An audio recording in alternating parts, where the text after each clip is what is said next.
We got mail. Ooh.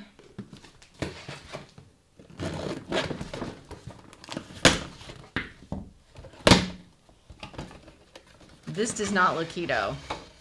This is not a keto thing. Joe! What is this? What? What is this? I was waiting for that. This is not a keto thing. No, that's for the RV. So, you know how, like, when it's a little warm out, the refrigerator, like, struggles to get cold and stay cold because we live in Florida? Right. Well, there are ways you can fix that. And so what this is a set of fans that you're going to mount and put over the fins in the back of the refrigerator. Plus, I'm going to make another couple of modifications to it. By modifications, do you mean holes? Not holes, but taking off the roof vent of the refrigerator on the roof and also cutting a bunch of wires and running this wire from inside of the refrigerator to the outside of the refrigerator.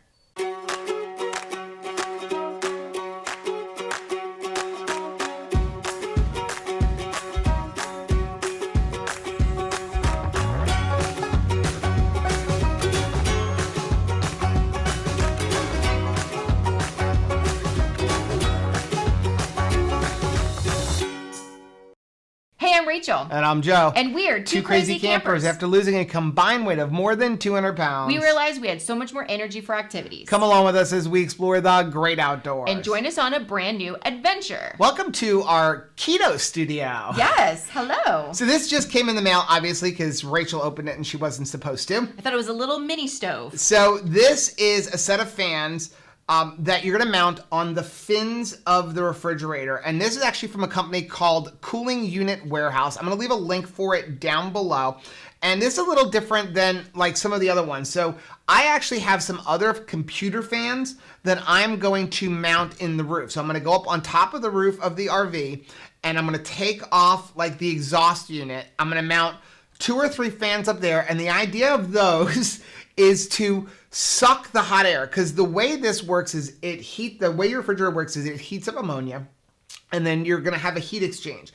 But what's happening is it's got to vent that heat from the refrigerator and out. And when you get hot areas like here in Florida, it can't vent enough. So the idea of the fans on the roof are going to take that hot air, suck it like up the chimney and make it blow out faster.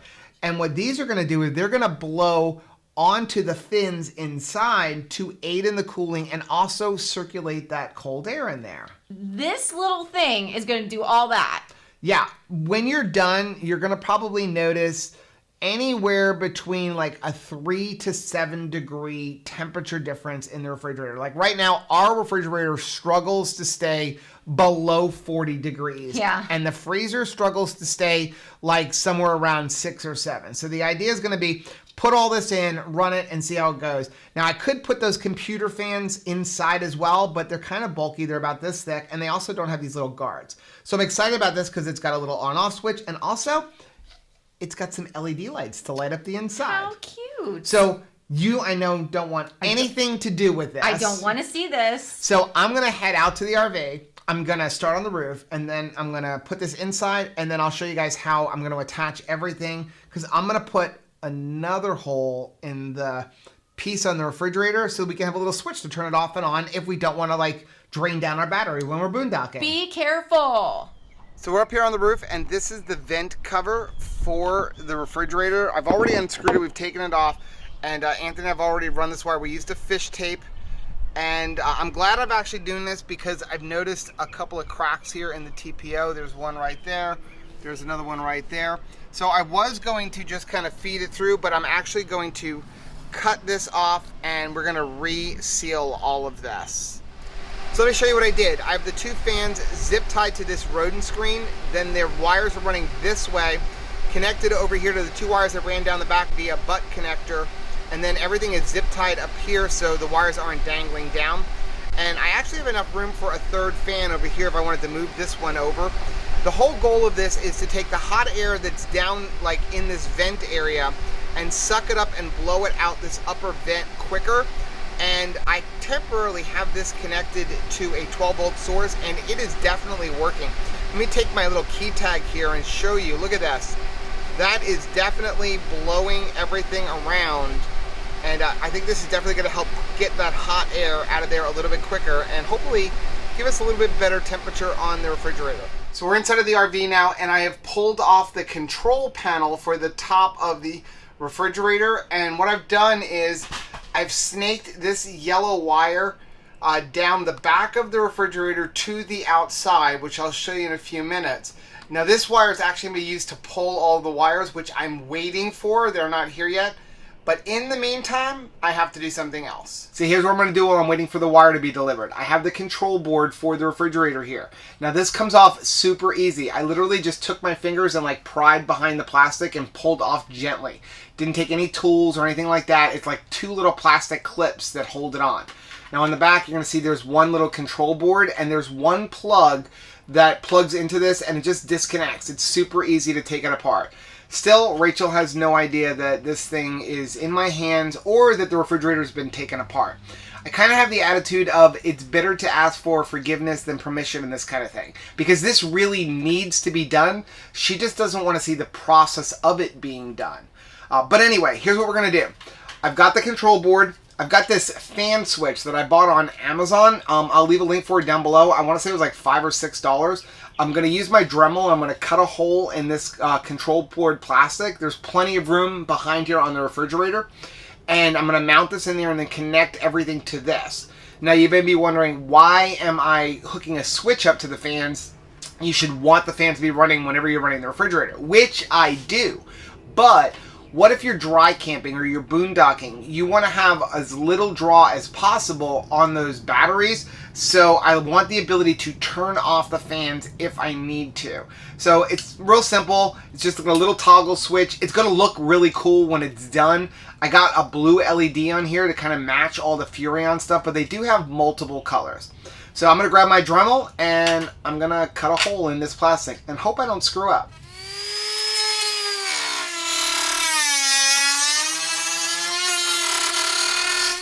Well, there we go. Looks pretty good.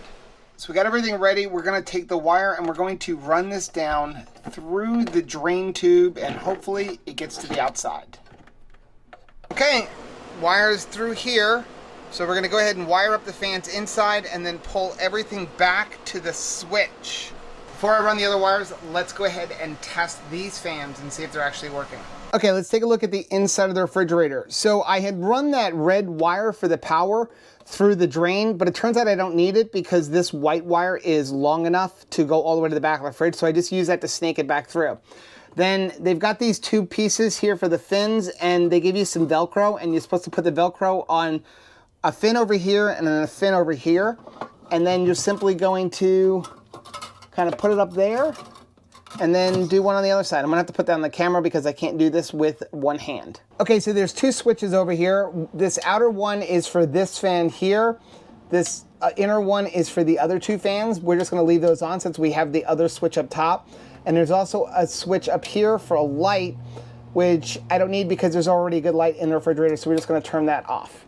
So this is the end result of our switch here. So you can see here we have it, we can have it off. And then if we press it up, the top lights up and tells us our fans are running, and we'll be quiet for a minute. And I really don't hear any fans on the outside. I'm gonna give you a moment of silence here. Maybe just a slight hum. So here's what we're gonna do. We're gonna leave those on. Our temperature is at 7 degrees in the freezer, 48 degrees in the refrigerator.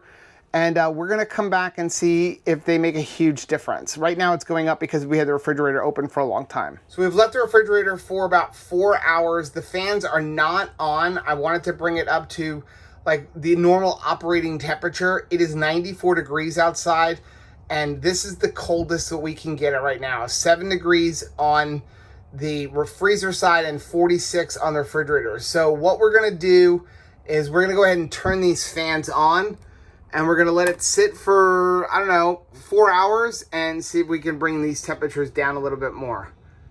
So it is 4 hours later. It is 92 degrees outside, and the freezer is now at -3, and the refrigerator is actually at 35 degrees. So these fans have made a significant difference in them, and we can see inside, like, yeah, it is nice and cold. Actually has some frost building up in the back there. We had a little bit before, but yeah, so a significant difference in the temperature. You can feel it in there. And again, you can hear the fans running when the refrigerator is open, but it's pretty quiet. And then when you have it closed, you really can't hear them going at all. So overall, made a giant difference. Now, we really wanted to find out if adding these fans to the refrigerator affected the cooling performance, or was this just a big waste of time? So here's what we did. Over the last month, whenever we weren't camping, we kept the RV over here on the side of our house. And keep in mind, the side of our house has a western exposure, and we live in South Florida, and for the last month, the temperatures have been well over 90 degrees. So this was a really good test to see, like, how is the fridge going to perform during the summer months. We kept the RV plugged into the house, and then we kept the refrigerator running on shore power with the fans that we installed off. Then every couple of days, I would come out in the heat of the day, normally around 1 or 2 o'clock in the afternoon, and I would record the temperature of the freezer and the temperature of the refrigerator. What I found was the temperature of the freezer was on average between 5 degrees and 7 degrees Fahrenheit, and the temperature of the refrigerator averaged somewhere between like 46 degrees and 52 degrees, which personally for me, that's a little bit too warm for a refrigerator. If you're keeping things like chicken or butter or eggs or milk, you definitely want to have that refrigerator a little bit cooler, at least down around that 45 degree mark. And 52 degrees, that's a little bit too warm for me. Then I would turn the fans that we installed on, come back about 2 hours later, and record the temperature. And what I found was the fans definitely have an impact on the cooling performance of the refrigerator. We found with the fans running, the freezer was averaging somewhere between -4 and 2 degrees Fahrenheit, and the refrigerator was operating between 38 degrees and 44 degrees Fahrenheit. So that is a significant difference in the cooling between having the fans on and having the fans off. Now, in case you're wondering, I also tried this for 3 days running the refrigerator on propane and got similar results. In the end, adding these fans definitely improved the performance of our RV fridge. Now, did it make it as good as having a compressor fridge, whether that's a 12 volt or a residential? Absolutely not. You're still dealing with an RV fridge, which means you still have to deal with propane and whether or not you should drive down the road with an open flame behind the refrigerator. You still have to remember to turn the refrigerator on hours and hours in advance because it's still not going to get cold in like an hour or two like a compressor fridge. You have to make sure that you're not adding like, a bunch of warm beverages or warm food in there because that's going to really rise the temperature up. What these fans are going to do is they're going to help your fridge be a little bit more efficient. It's going to keep it a little bit cooler during the summer months and make it so that you don't have quite as high of a jump up to those unsafe temperatures in your refrigerator. Now, let us know down in the comment section if you've added fans to your refrigerator or what other hacks have you done to your RV to improve its performance. Now, if you like seeing videos like this, make sure you hit that like button down below because it really does help build the channel, but it also lets us know what kind of videos you like to see. Also, while you're over there, down in the comment section, let us know what other kind of videos would you like to see. Do you want to see more improvement videos, more hack videos? Do you want to see vlogs? Do you want to see more campground reviews? Let us know down in the comment section. Now, while you're down there, make sure you hit the subscribe button to our channel and also hit that little bell button so that you are notified every single time we upload a new video. And until next time, happy camping.